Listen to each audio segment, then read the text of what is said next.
They might be identical. Yeah, the Kashtira strategy is definitely a strong one here this weekend. We saw it really take centerfold after it came out. All the cards came out in Photon Hypernova. They got the Pressure Planet Race Off. They have Kashtira Theosis. Those two cards are insane to this deck. Being able to search for Kashtira Theosis with Kashtira Unicorn to result in your full combo. And obviously, you can't forget about that extra deck monster, Kashtira Arise Heart. It's an incredible monster with a Macrocosmos and a Zodiac Dryden kind of effect built in. But even better than Dryden, because it banishes a card face down, which will also trigger their Shangri-Ira. It's a fantastic deck. It's been all over the place this weekend. But now, Herman bringing a deck that he topped YCS Lion last weekend with Labrynth. So this is 2 back-to-back YCS tops with the Labrynth deck. Yeah. So if you're sleeping on this deck, you better wake up. Herman was very confident in his Labrynth deck, and he did predict his presence here in the top 8. Kashtira, though, is currently the most represented deck in the top 8, with 11 of the 24 duelists using it. Branded Despia is the second most represented deck. And although the 3 decks on Team Back for Seconds are similar, on closer examination there are very minor differences among them. So although it's certain that they collaborated on their decks, it seems each of those duelists put their personal touch on the deck they chose to use this weekend. Yeah, I mean, Steven Silverman's a multi-time YCS champion. He won the YCS Los Angeles so many years ago. And now he also won that 3v3 YCS alongside Couch before, and now they're back at it again. You see that Dominic Couch is sitting in the center seat. Maybe they think he's their strongest player, so he can help both players on either side. But, you know, his opponent is Herman Hansen, and he is probably the strongest player on their other team, though. The argument could be said for Andy as well. They're both really good players. I'm not as familiar with their third player, so I don't want to speak to that, but they're definitely an awesome team. They're all the way here in top 8. Let's go ahead and jump right into it. It's game number 1 at the Team YCS. You know, every time I see Dominic Couch, I think of that little kid who I did a feature matchup in Dragon Duels. He's all grown up now, huh? Yeah. He's back for seconds. So Herman's going to lead things off, so it's already a mini-win here since he gets to go first with Pot of Duality, revealing Skill Drain, Dimension Barrier, and a Pot of Prosperity. Looks like he already has the traps he needs, and he's going to go ahead and grab Pot of Prosperity. And so you have Pot of Prosperity and Pot of Duality in your hand at the same time. You usually want to use Pot of Prosperity first, so you can take the top 6, put them on the bottom, and then you can use the Pot of Duality. So you actually get to look at the top 9 cards of your deck without having to shuffle it.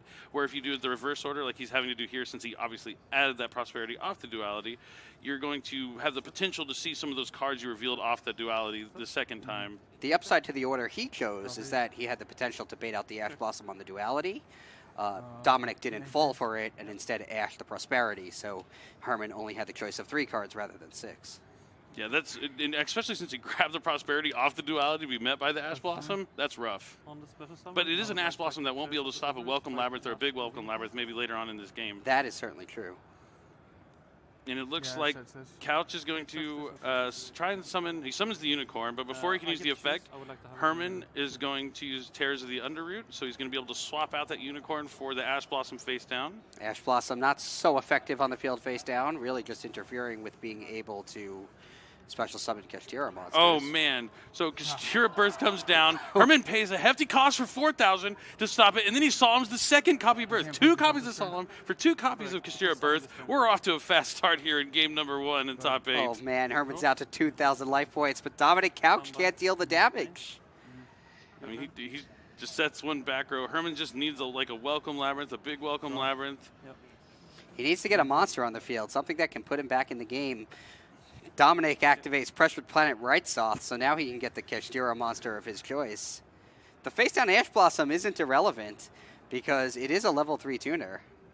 That is true. It is not stuck there face down. He will be able to flip summon it if he can find. With both Births gone, it might be hard to find a way to get out another Kashtira monster, but he could also grab Scareclaw Kashtira or Teal'c's Kashtira, which will allow him to banish one of these Births from the graveyard to special summon from the hand and maybe make something like Baron de Fleur. He is going for the Scareclaw Kashtira, so if he's able to make a level 10 Synchro monster, I think this duel will be over. He's trying to summon the Scareclaw right now. I won game 1. And, yep, and that's enough. That's it. Herman sees the Baron de Fleur coming. And that with 2,000 life points after the 2 Solemn Judgments, it's just over just like that. I'm good to pick up my cards, right? Oh, man, just an unlucky hand here from Herman. While you have like 2 Solemn Judgments, which are great counter cards, he doesn't have anything, doesn't have the Ariana to really get anything started, doesn't have a Welcome Labrynth, big Welcome Labrynth, no way to get any monsters on the field. That's one of the weaknesses of the Labrynth deck. You can't access those monsters. Like, Lady Labrynth is an amazing card. She can, get set trap cards from your deck, but if you don't have access to her, she's not going to be able to do you any favors in the deck. What do you think? Did he have to Solemn Judgment the Kashtira births there? I think so. I don't think he had really anything going for him. So if you let him get any sort of board, any sort of field, especially after the first Solemn Judgment on the first birth, you have to do it on the second one. Yeah, 100%. Once you do the first one, you're committed to the second. The question is, did you need to use it on the first one? Yeah, you may have been able to, there may be an argument you wait until they make an Exceed Summon or something, but I still like going after the birth because the birth is going to be a problem for the following turn. You don't have any card that's going to be able to take that birth off the field, so you might as well just Solemn Judge the first one. It's very unlucky that Couch just happened to open up with both copies because usually you don't see players playing 3 copies of birth, but it's definitely one of the ways that you can extend if you have a monster on your field in the Kashtira deck. Yeah, that's a good point because Labrynth is a slower deck, so the continuous spell remaining on the field could be problematic in the long run for Herman. So that is a great point. But, Herman, as I mentioned, this is his second YCS top in a row with this deck. So even though he took a quick loss there, he'll be able to bounce back. He's going to go to his side deck. I think this is probably one of his matchups he's looking forward to playing this weekend is against Kashtira. He probably engineered his strategy specifically for this matchup as a counter since it is one of the most represented decks here in the Team YCS. Yeah, I think he is very well prepared for this event, and he did sound very confident speaking about the deck he's using this weekend. Yeah, Cal just let him know that the judgment was... I love it. I'm a player who likes to banter with my opponents and talk during the match, especially when we're side decking for a little bit of commentary. You don't want to say too much to give away like information or anything, but the Solemn Judgment on that birth was pretty cool. I think Herman's thinking, yeah, it was real cool. It was cool for you, yeah. Herman really didn't get everything going. Ooh, we can get a sneak peek of what's going on over here in, I think, Silverman's matchup. Yep, this is going to be Steven Silverman, and now it looks like his opponent's activating Branded Fusion. We'll see if he has anything to do. It looks like he started with the Book of Eclipse to put down an Arise Heart on Silverman's side, and now Branded Fusion is going to send down Fallen Albaz. And, oh, the old school Master Duel shoutouts is going to send down Albaz and Tragedy to make Lubellion. This is the classic branded combo. There's the Lubellion. All right, looks like our matchup is about to get ready again, so we're going to jump right back into it. You see Andy over there dueling in the third match. Oh, sorry. All right, and looking really good here for Andy's opponent. Andy's behind, going to be summoning this Mirror Jade. It looks like a Starlight Mirror Jade, maybe? I can't tell, maybe just an ultra rare one. But it is a Starlight Rare and Photon Hypernova, so you're going to want to get your hands on that. Now Infinite Permanence coming down to stop Mirror Jade. Kashtira Ogre is coming down next. So that duel is definitely deep underway. Now I think we are ready to jump back in.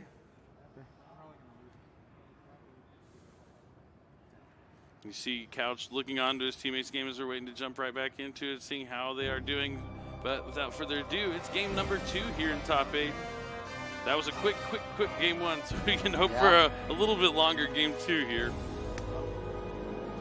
Herman is once again starting with Pot of Duality, Dimension Barrier, Lord of the Heavenly Prisons, and Solemn Judgment. He's taking the Lord. He grabs it quickly.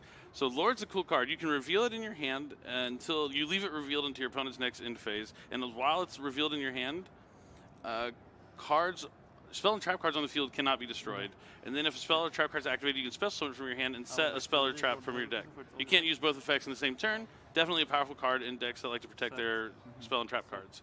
And it also can reach onto the board and get you a useful card for your following turn. Herman has the set 4 pass, a fairly standard and powerful opening for a Labrynth deck. Potentially powerful. We'll see what's face down. Yeah, he's going to need a big Welcome Labrynth or a Welcome Labrynth that he didn't have last time. Already doesn't have the Ariana, so hopefully he's able to do a little bit more. Oh, he starts with Gozen Match.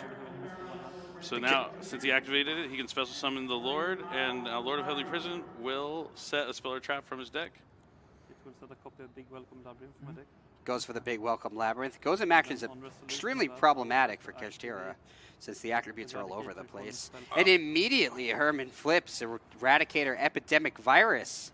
He tributes the Lord, pulls spells, and Couch's hand is stripped down to just a Kashtira Fenrir and a Nash Blossom.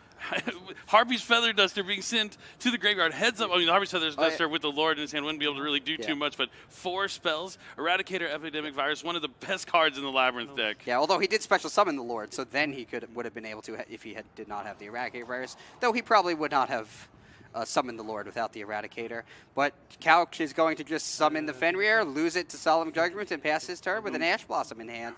We know that Herman has Big Welcome Labrynth, which Dominic Couch can negate. Oh, wow. Good draw here. Let's look at the top 6. Big Welcome, right? And he has Big Welcome. I think Couch is considering scooping right here. He was contemplating ashing the Prosperity, but realized he really can't because Herman has the Big Welcome, and once that resolves, he'll get Lady Labyrinth, return it to his hand, special summon it, and things will get out of control. Very true, very true. While Dominic has just no cards to work with. I would like to Lord. Decides to go for another Lord. Lord seems to be like his MVP card. He grabbed both of them very quickly off both of those pots. Scareclaw Kashtira. Not a Fenrir or a Unicorn, but... At least it's not a spell. He can go for... Yeah, the Gozen match is also going to prevent him from making like a level 10 synchro or anything. Just going to have to pass. I would like to activate Big Welcome Labrynth. Activate Lord in hand. Now the Lord's going to activate so he can set another Big Welcome Labyrinth. Or Welcome Labyrinth, yep. Both are good.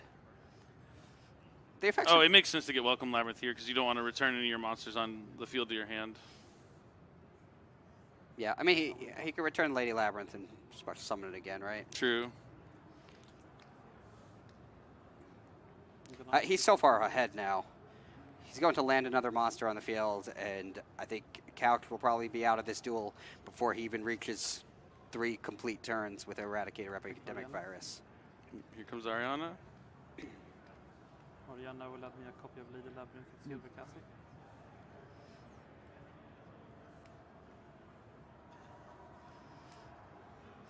Couch may not be too familiar with the Labyrinth strategy. Yeah, or even if you are familiar, you want to make sure you know every detail of the cards, because they have some weird, obscure ones. Are you doing well, Andy? Good. I would like to activate the effect of Lady Labyrinth. So here comes that lady. Turn this attack. Balafis. Oriana will attack direct. Yep. So you take 16, and then this will attack direct.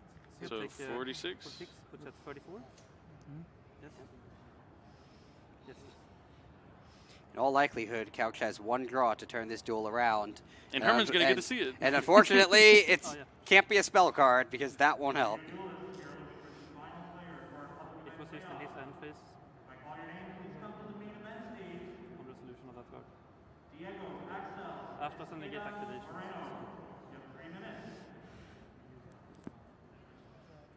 Yep.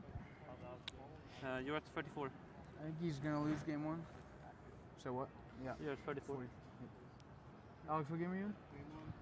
How's it look? Couch wants to know how his teammates are doing because he knows it's not looking so great for him in this duel. Yeah. And he drew, it looks like Forbidding Droplet. Is that Forbidding Droplet? I think so. Yeah, so obviously it being a spell card, it goes straight to the graveyard, and Couch concedes.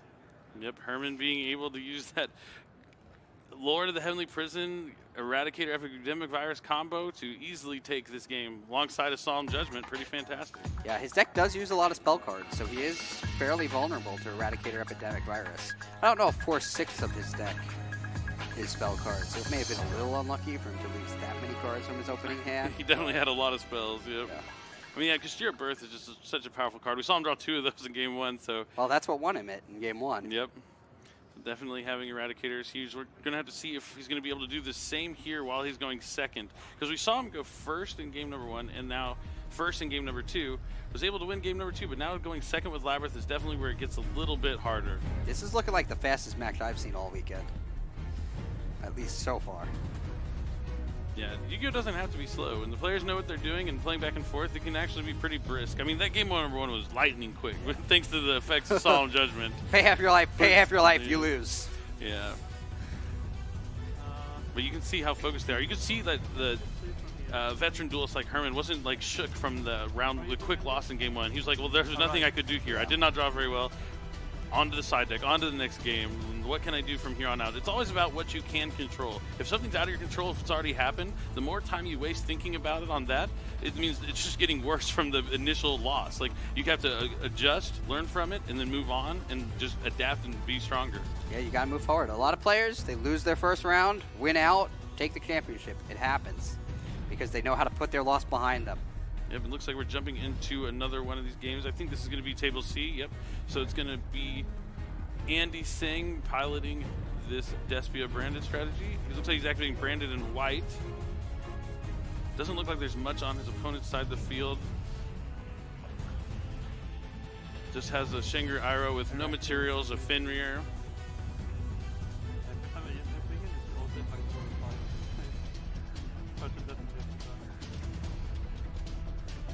Was that a Borreload Furious Dragon? I couldn't see what it was. Another Renbrum. I couldn't tell as we panned away. I was like, surely it wasn't a Borreload Furious Dragon. Those aren't rockets. I think it was a Rinbrum. Yeah, I think it was a Renbrum too. Oh, it could have been a Borreload Furious Dragon. Oh, it was. It is in his extra deck. I'm pretty sure that is what I saw. I was like, am I crazy? Are my eyes that bad?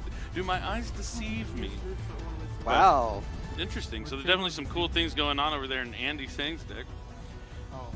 Well, maybe if this ends quickly, we'll have an opportunity to see some. Yeah, they all yelled when I got They're doing what they can with the bricks and potatoes that they're served. Yeah. All right. Now Couch and Herman are getting ready to go at it for game number 3.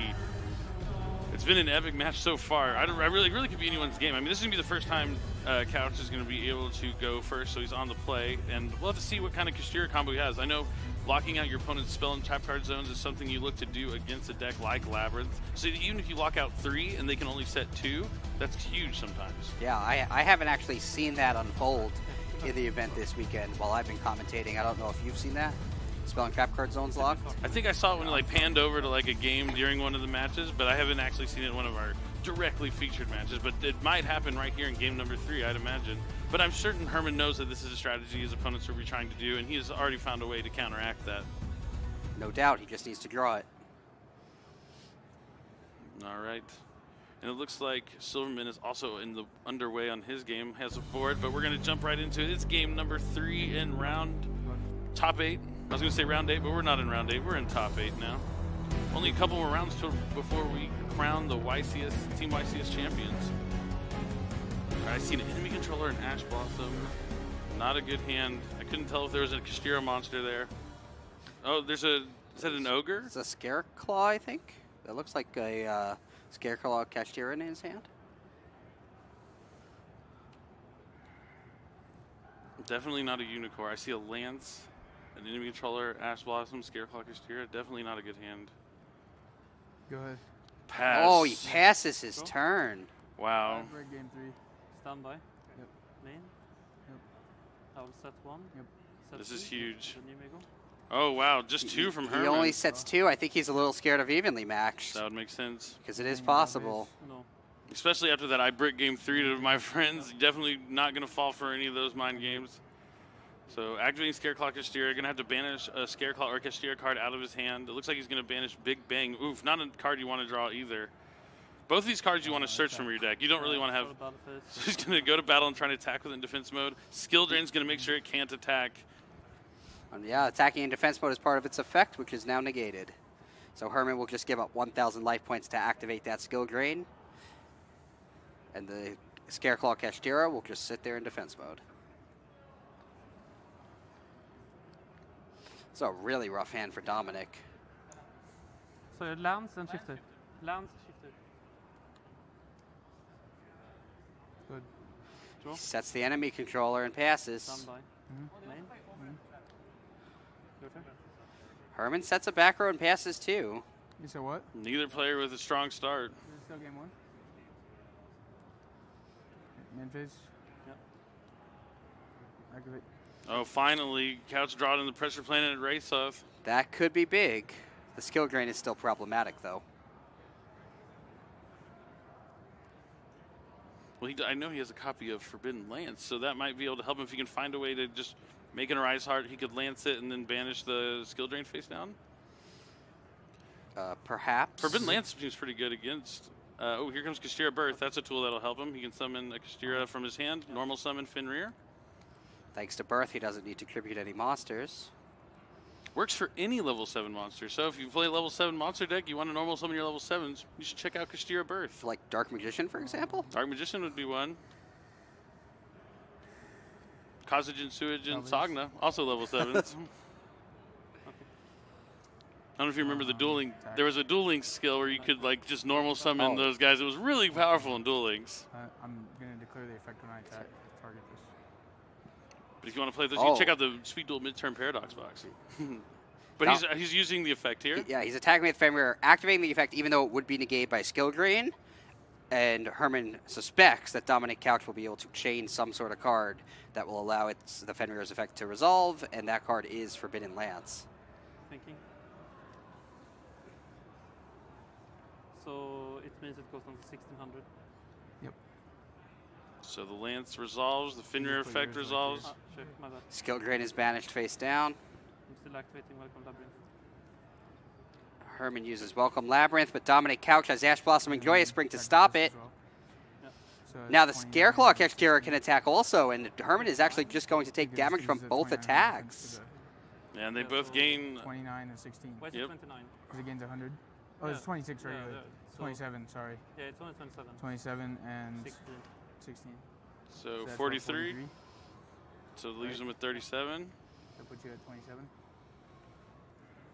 Oh, 27 because he played Skill Drain. That's right. What? Yep.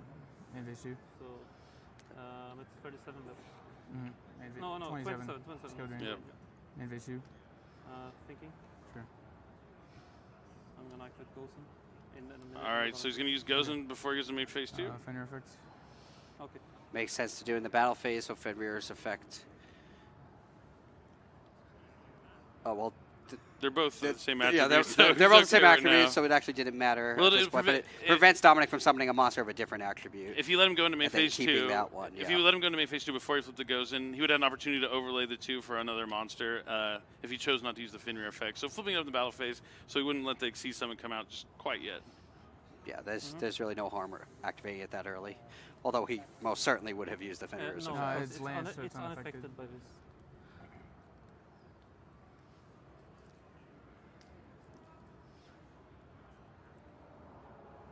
That's fine.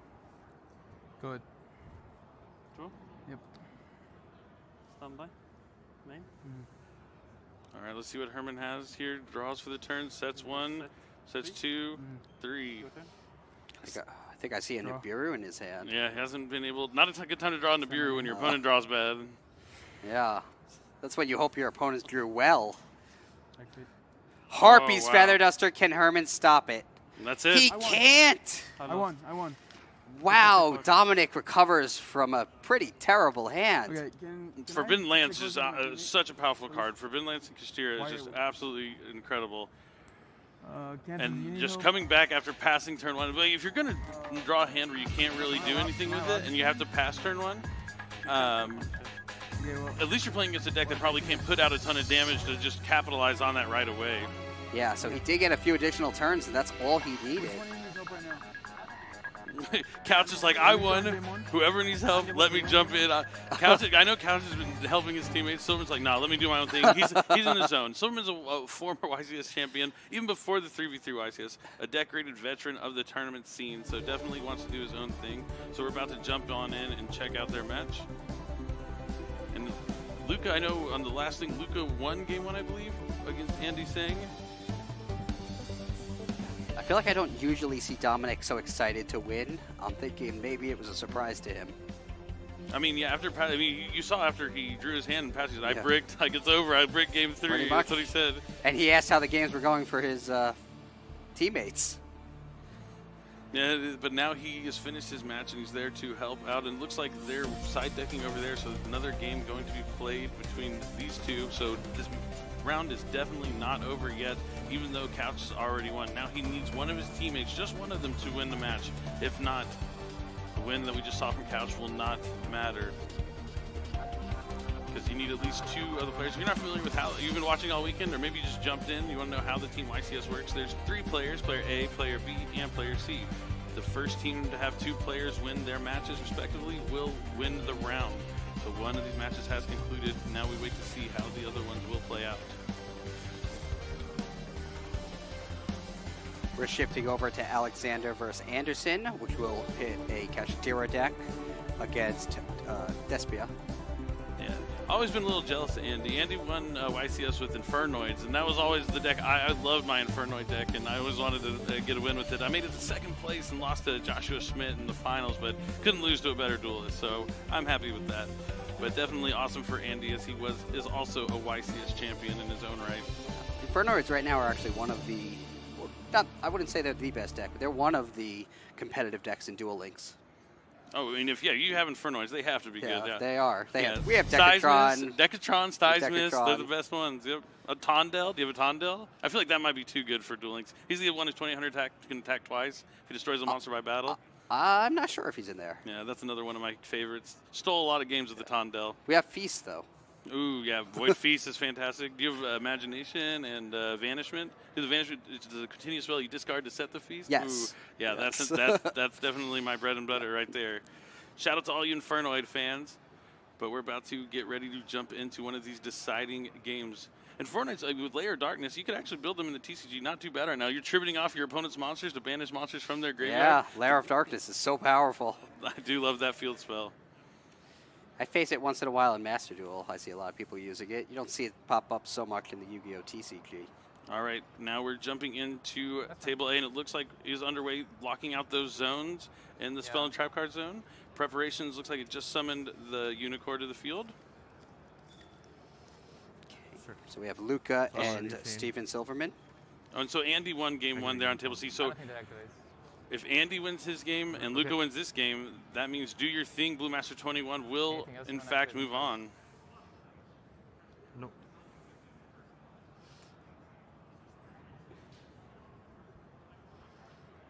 Okay. Interesting. It looks like Steven Silverman went for the back row locks against a branded Despia deck. Do you think that's the strategy for this matchup? It could be. So the branded deck has a lot of continuous spells. They like to get face up, and then at the end phase, they can set traps alongside those continuous spells. So I could see that if you don't have a chance to lock out all their monster zones, it could be a thing. But I do know that I like to use some in my Rinbrum that I summon from Brand Fusion in the extra monster zone, because a lot of times I do end up occupying all of my main monster zones. So it could be either way, but there's definitely benefits to both sides. But I'm assuming Silverman chose to go the Spell and Trap card zone. Yes. As the way the game played out, it was the choice he chose. Luke activates Cripple Tactics Talents, a huge card this weekend. Yes. On resolution you're taking, so good. I have no. So you don't have a response? No. I will think then. Yes.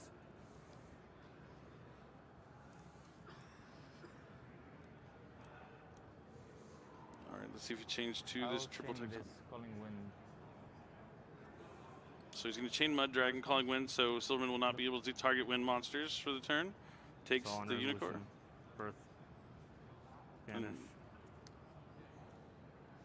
It's face down, I think. It has to be 3 cards. It's up to 3. Oh no, I cannot target. It's 3. Yeah, it has to be It 3. needs to be 3. Yep, they caught You it. target Okay. 3 cards. So no triggers. No triggers. The one that you're just writing right now is the only penalty I've received. No. Anything on res? All right, Polymerization. Could be big. No response? Could be making Guardian Chimera. He'll fuse the Unicorn with... He's going to go 2 on the field, 1 from hand, so he'll be able to destroy 2 cards and draw 1. Ooh, Ad Libitum's a good one. Ad Libitum, when used for a fusion material, Now you'll be able to special summon a Despia or level 8 or higher fusion monster from your graveyard or banish pile. So you'll be able to bring back that tragedy that's banished. This happens, correct? I'm going to think on my triggers first. Sure. And then you can do yours.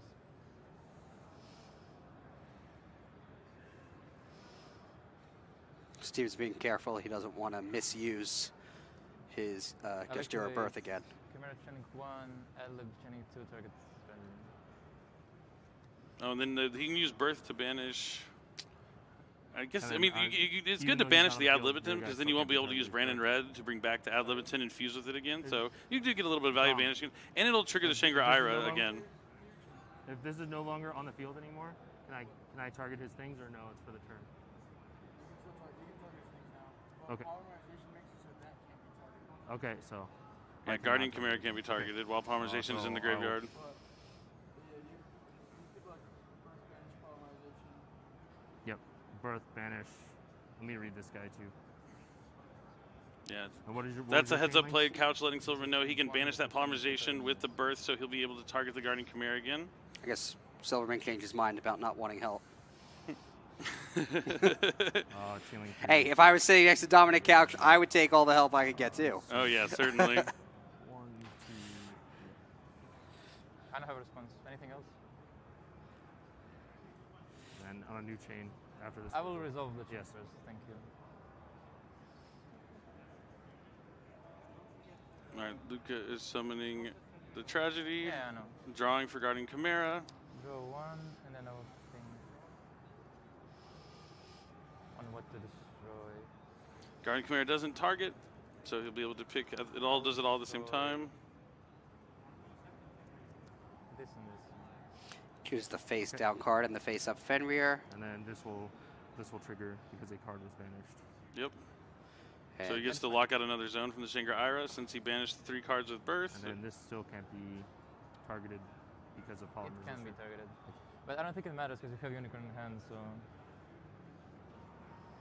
So then.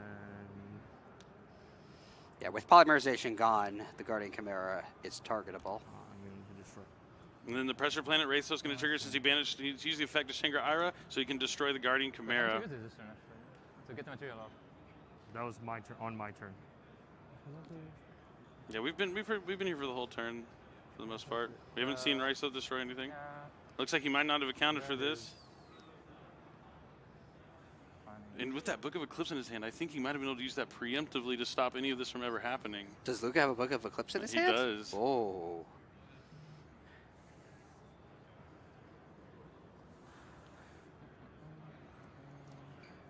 And with Alexander down a game, it's going to be tough. I mean, this is a really important match. With that last spell and trap card zone, he's going to use Branded Fusion. It only takes 1 spell and trap card zone to play a spell card. Response or not? It's no response. No response. Luke is going to send down Fallen Albaz and... I'm dead. We got it. I misplayed terribly. I won. Silverman concedes, and that's the match. Luca wins. This is It's against all Silverman. going to come down to the third and final match at the table. I played so bad.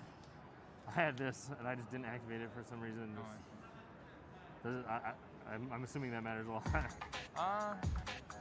Yeah. Oh no. So had the shifter in hand, it Would have been good, yeah. didn't activate. That sucks. Sometimes you just, when you're on lots on the line, you don't notice the card in your hand, you forget to activate it or something. Definitely not something you really want to do, but got to shake it off. Even though he's down, the team's not out. Not at all, because Dominic Couch won his match, so it's all going to come down to the third and final table. I can't imagine the pressure those players are feeling right now, knowing that their teammates are relying on them to win.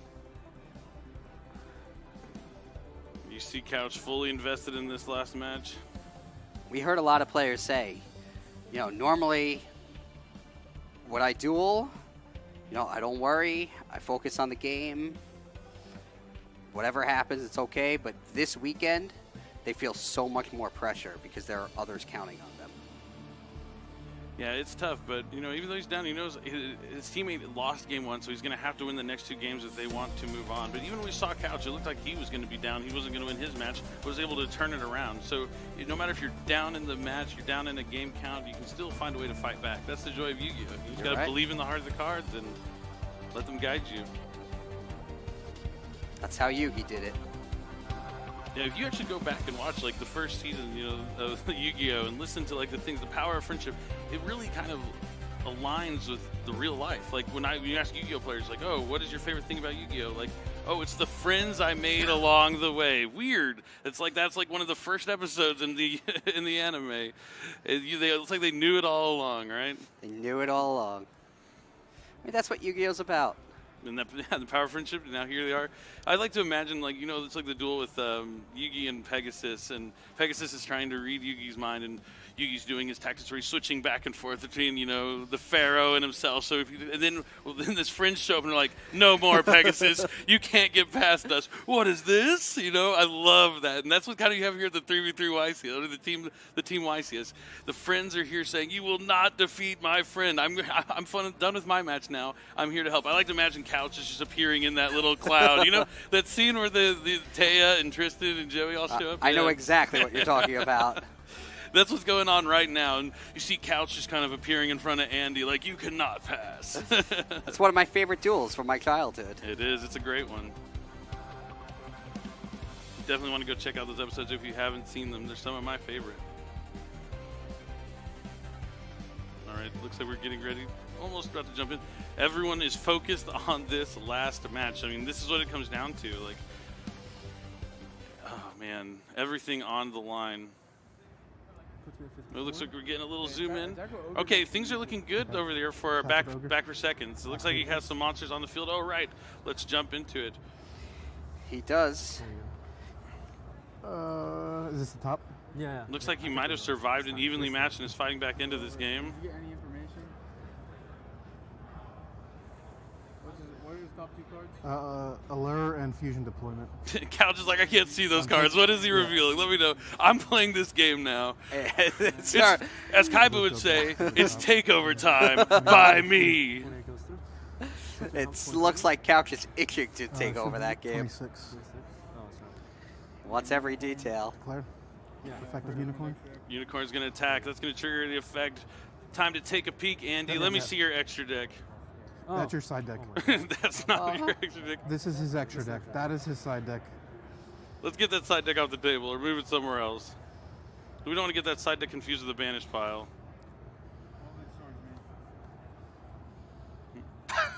Is he showing it to Dominic? Dude, Unicorn just got so much better. Not only can it take a card out of your extra deck, look into your opponent's side deck and remove a card from play, banish a card. That would be pretty incredible.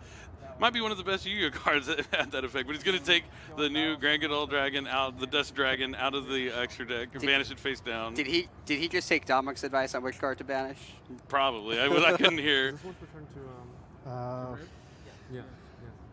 So he's going to use preparations to summon Unicorn just to get some more damage in there, but Andy is going to activate Book of Eclipse. And you hear Couch say, Lance it, Lance it, Lance it. Forbidden Lance, a fantastic card in the pure Kashtira deck. And that's forcing the concession by Anderson. And that means we're going to a game 3. You know, Silverman, he didn't feel so confident about his plays in the last match, so he's hoping all hopes of all hopes that Alex here can return the favor and carry him to victory. I think Silverman wants to win more than Couch at this point, so he doesn't have to feel guilty about his loss. Certainly, that could be the case. I mean, I know they're both hungry for it. They're back for seconds. What was that? I think their last name was "Are you going to finish that?" Yeah. Right? That was "Are you going to finish that?" And a long time ago, the Atlanta team YCS, the first one we held, I think Couch's team was "Don't sleep on the couch." Which, if you're still sleeping on the couch, like, you got to wake up. He has been one of the best players. He's been dominating the tournament scene. I think he tops more events than he doesn't, for sure. I can't even think of events that he doesn't top that he's, like, participated in. He's gone deep in a lot of the top cuts, and here he is again in top 8. Yeah, he's made a big name for himself. I don't see a lot of players sleeping on the couch anymore. Certainly not. But you see I know Silverman pretty well, and I know that he's just beating himself out right now. He's just, I'm so upset right now because he holds himself accountable for everything. That's something you should do. Like, when something goes wrong, he could have blamed anything but himself, but he chose to directly blame himself immediately. He's like, this one's on me. I could have done better. My bad. And that's the one way you can improve. Self-reflection. Always look at what you could have done differently. There'll always be things in life that are out of your control, but if you can focus on the things you can control and maximize putting yourself in the best position possible to win, that's all you really can do, and just make sure you're doing that every time. Sometimes the card's just not going to fall your way. That is a great lesson that does not just apply to Yu-Gi-Oh! Certainly. Very profound, Billy.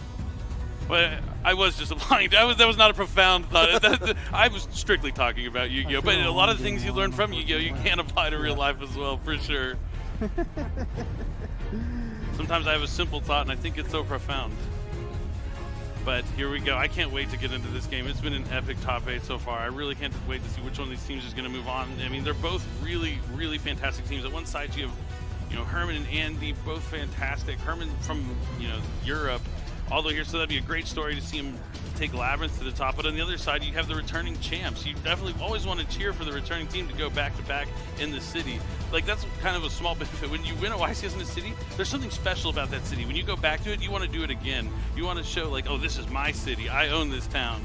But we'll have to see. It's all up to Alex now. It's funny that the player that all their eggs in the basket now is the one that is the new person on their team. They had Scott Page before, but now they have Alex C, and he's here to show that, he may not be Scott, but he's a solid replacement. Yeah. I mean, he got them all the way here to top 8. To what you said, it's been 16 years, but I feel that way every time I walk into Philadelphia. There you go. This is my city. All right.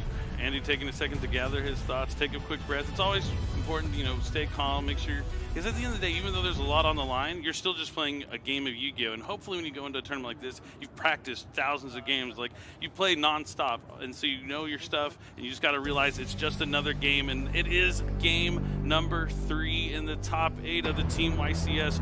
Win or go home. One of these teams will move on, and the other one will have to just get their top 8 prizes. Still cool prizes, but not that awesome trophy that both these teams want. So he's going to use Albion to send Albaz. Yep, he still draws. It just depends where you send it from, which effect you get. What do you mean? I didn't know if I had to send the phone drop. No, it has to send from deck, and then you get to draw. But if you send from hand, it'll special send from hand. And if it's in your graveyard and you send from deck, it just goes to the bottom. Anderson follows up with Allure of Darkness. That card's been around. I feel like that card's been around forever and relevant forever.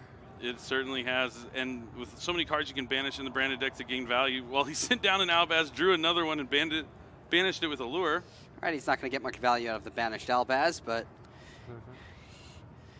he did get 2 cards that are more useful than the second Albaz he banished. And it did look like he drew into this Allure off the Allure of Darkness.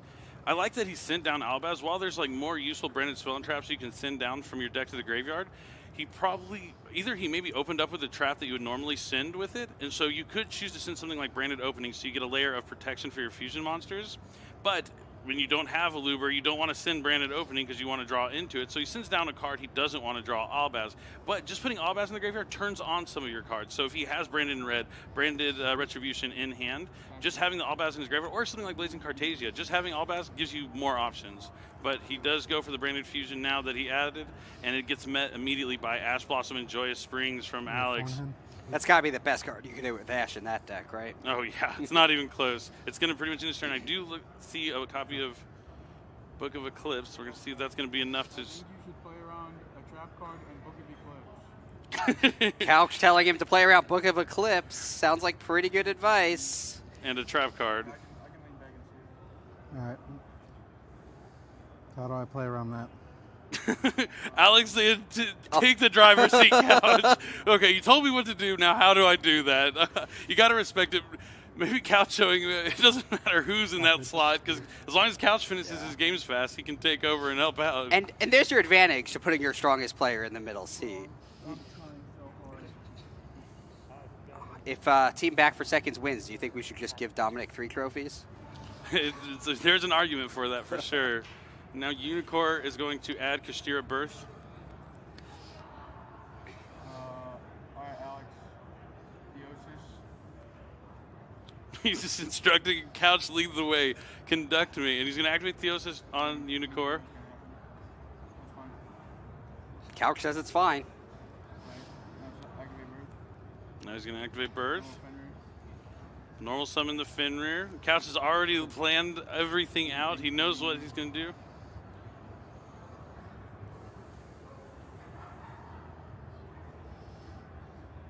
I'm thinking. Scott Page has to be beating himself up right now. If he just entered with this team, maybe he'd be like, man, Couch should get, he's guided me all the way. Get this character Yeah. off. What about Herman? If he just lasted a little longer, he could have at least cut off the advice of Dominic Couch. That from is the true. teammates. That is true. The longer you can keep the Couch out of having full focus on the other games would have been beneficial. Something good?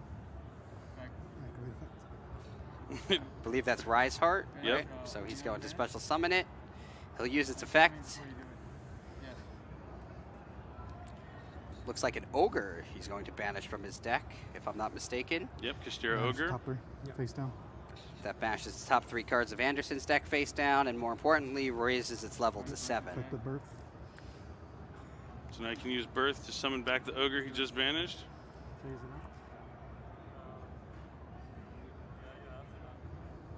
All right, what is the trap card? Oh, it's just another Book of Eclipse. Another Book of Eclipse. This is huge. This could keep him in the game. I can't imagine it won't, right? Okay. You want me to get rid of this? Yeah, I summon the Scareclaw and kill it still. Wow, another Kashtira is going to be summoned. Scareclaw Kashtira, banishing Theosis. Doesn't have anything to add back in the banish pile from Theosis effect, but he's going to summon Scareclaw Kashtira. It can attack while in defense mode. Enter battle phase. So he's going to attack over the Aluber. Set one. Sets one. And in phase, flip them all up, and he's going to draw 4. The downside to Book of Eclipse is it does prevent your opponent from playing for a turn, but they get to draw a lot of cards. That's a pretty big downside if Anderson can't win the duel here. Now Andy only has 3 cards in hand, and facing down 4 cards, 5 monsters. Oh man, this could be huge. Only 3 cards in his hand. Alexander drew more cards than that from the Book of Eclipse than Anderson has in his hand. Is Silverman going to get bailed out here this round thanks to the couch? And Alex.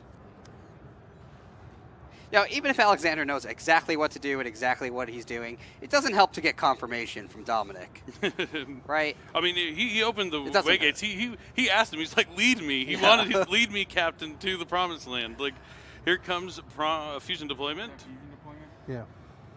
When it's your set again. Okay. Let it rock. Using fusion deployment, my Gladiator Beast What's he deck gonna could reveal? Master Duel Oh, nice. in the new. Did he summon Bestiari? No, he summoned Augustus to help you make Augustus. Tamer Editor That makes sense. or Andabata.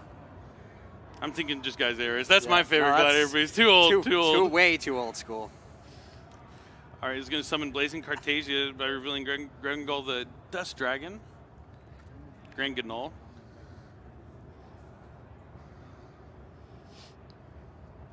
Now Blazing Cartasia is going to give him a little bit of options to play around some effect negation when he summons Aluber. But as soon as he summons Aluber and actually the effect and resolves it, it's going to trigger Unicorn. It's going to trigger Fenrir. This is It's going to be tough. Because if he uses Fenrir, the Fenrir won't do too much. You might want to hold off on using Fenrir because any one of these monsters he targets is going to be fused away by the quick effect from the Blazing Cartasia. Because even if he uses the Unicorn to get rid of another copy of the Dust Dragon, he can still fuse into a Despia like Masquerade or something like that that requires a Despia plus a lighter dark monster. I don't know how Anderson's getting out of this without a high impact card like Raigeki. And it doesn't seem he has anything like that. Evenly matched would have been nice, right? 10, 15 minutes. All right, so he grabs Branded Fusion off the Aluber. Draw. And yeah. Oh, Droll and Lockbird. Unicorn, Chainlink 3 will be Ogre. Oh, man. No Fenrir? No Fenrir.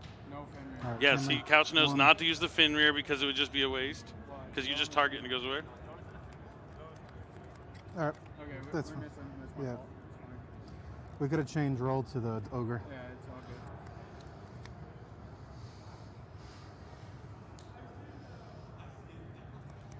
Oh yeah, he used the Droll instead of he could have activated all the effects and chained Droll, or used Droll and chained the Ogre and then got to be able to add. But he has Ash on top of Droll for the Brain Infusion. He drew 4 cards. That's the danger of giving your I'm gonna opponent 4 banish cards. The fusion, the 2 fusions, I trust you here. Banish the good cards. 2 fusions. Couch is like, you Couch is know like- what to do. Couch is basically telling him, you can't possibly lose at this point. Do whatever you want. and then the fallen Valdez. The writing is on the Came out of wall. sleep cycle. Alex is going to be saving back for seconds. The one player on this team that wasn't part of the team when they won 2 years ago now is going to push them forward to top 4. After losing game 1, needing to come back the next 2, their backs were completely against the wall. Going to go to battle phase here, trying to attack over Rise Heart. That's fine, right? Yeah. Oh, he attacked over the Ogre. Looked like the Rise Heart. So remember, Joel and Lockbird is still activated, so not much you can do here with. He's going to use the Blazing Cartesia effect to fusion summon. Main phase 2. Yeah, it can only fuse in the main phase. Yeah, so main phase 2 already. Now is he going to use Granganol, or is he going for a Masquerade? It's tough. Well, Masquerade's not really going to do anything here. The Granganol Dragon doesn't do much either. He's Yeah, not able to well. add any cards. He can send to level 6 or higher, but any of the extra deck monsters he could send, he wouldn't be able to add. It has a send effect, right? Yeah. Is it on summon though? Yes. Yeah. Yes, it is on summon. So it'll Sends be on summon. Chainlink 1, So he would be Chainlink 1 and then Chainlink your 2, Chainlink But 3. make sure that like your Fenrir can actually banish that guy. I don't exactly know everything he does. Its other effect only happens when something special summons. Yeah, the other effect of Granganol is if your opponent activates a card effect that would special summon a monster, you can swap it out for a Despia monster from your extra deck or a Dogmatica monster from your deck. Yeah, I think if Anderson's teammates weren't relying on him here, he might have conceded already. I think it's He has this. one card in his hand. He's foolish in. What could he possibly get? There's really nothing you can send here. I mean, he could send the Beastal Lubellion maybe from his main deck if he's playing it. What are the back 3 cards? Banish Guardian Chimera. Yeah, just go and get the Chimera. If there's a 1 of in there you want to go and get out, it's one less option he'll have later on. The Fenrir is going to banish the Granganol face down, Oh, man. and he's losing all his cards. It's looking even more hopeless than it did a few minutes ago.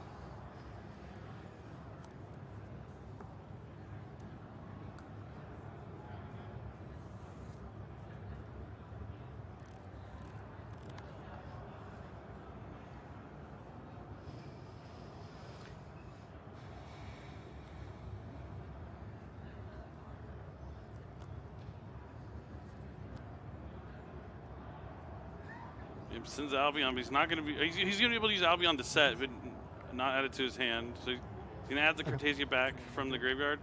Then he can set a Branded Speller Trap, but I don't think there's any Branded Speller Trap that he's going to be able to set that's going to be able to do enough.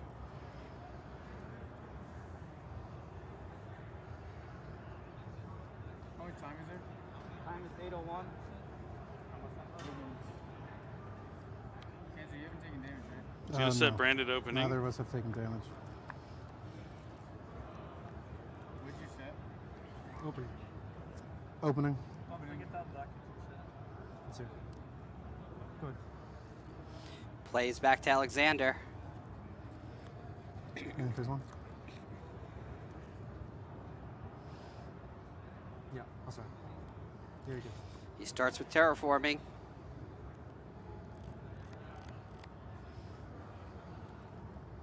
There's Pressured Planet Rights off. I expect we'll see him activate it. Yes, he's going to use its effect to add a Kashtira monster from his deck to his hand. Make sure you get another 4. And you can use Fenrir and Unicorn also. Fender effect. This should just get like another Fenrir. Unicorn effect. Yeah, he's using all his on-field effects, amassing tons of advantage here. Gets Theosis, Fenrir, and Riseheart. Pulling further and further ahead. There's a decent amount of time left in the round, but he does still need to be cognizant of the possibility that time can run out. You know what to do? You want I'm just gonna. to so what? Okay, go. What's your plan? Okay, what's in his grave? Um, Monster-wise? There is an Albion and an Aluber. Luber? Yeah. So he has a Luber, no Albaz, so he'll be able, if he has something like Branded Banishment, he can summon a Luber and maybe fuse for a Mud Dragon using the Scareclaw Kashtira and Tell everything you Fenrir? I guess. yeah, I would just probably go to battle phase here. The Pressure Planet Race Oath makes everything so strong, Opening's gonna block. and the Scareclaw Kashtira can obviously attack while in defense mode.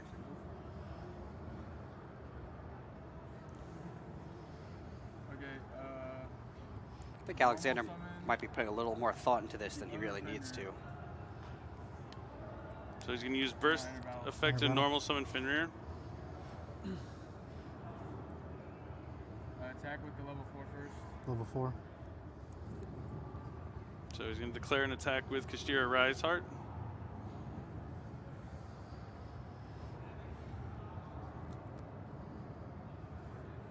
It's buffed, remember. Yeah, take 18. Yeah, okay, I'll take it. Anderson takes 1,800 62. points of damage. Attack with Scareclaw minions. Scareclaw.